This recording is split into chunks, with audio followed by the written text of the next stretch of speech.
I did try to write it in 1976, and it was called Under the Dome. And I tried again probably in 1979 when it was called The Cannibals.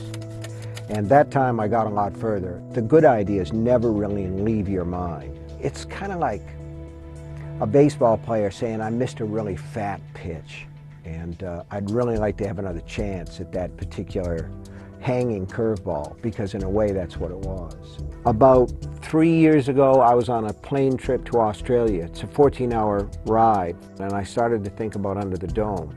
And I thought to myself, you know, you really ought to try again. To the best of my memory, the image that caught my mind was the idea of these people giving a press conference to the outside world.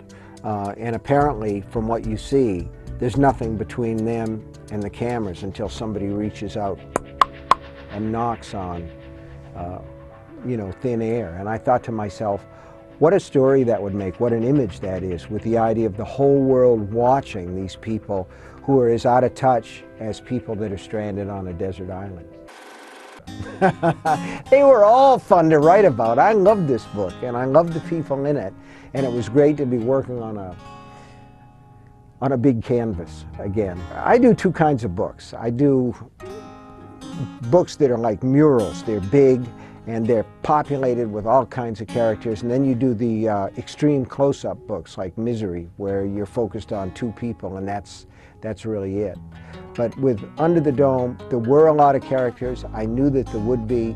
I let them grow, and I let them propagate, if you will, until they were everywhere. And I just absolutely loved every one of them. And I think if you're going to write a book that people are going to love, you have to love the people in the book when you're writing about it. You just can't phone it in.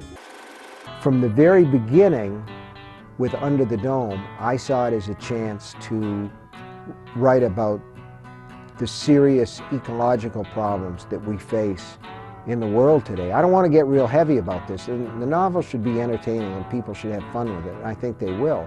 But the fact is, we all live under the dome.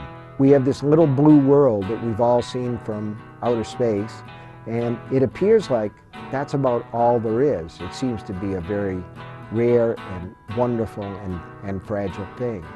And one of the reasons that I came back to Under the Dome was I wanted to say something about that. In small towns, we think we know everybody else's business, but everybody holds back. There's a saying that people have in Alcoholics Anonymous, which is, you're only as sick as your secrets.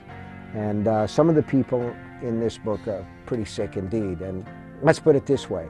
I think readers are going to be engaged, but I don't think they're going to be totally surprised by some of the things that people are holding back, because we have them in our own lives.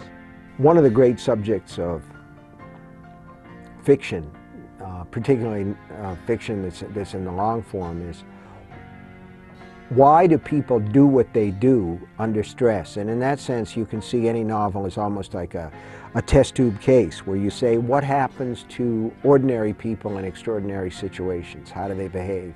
Do they rise to the occasion, or do they not?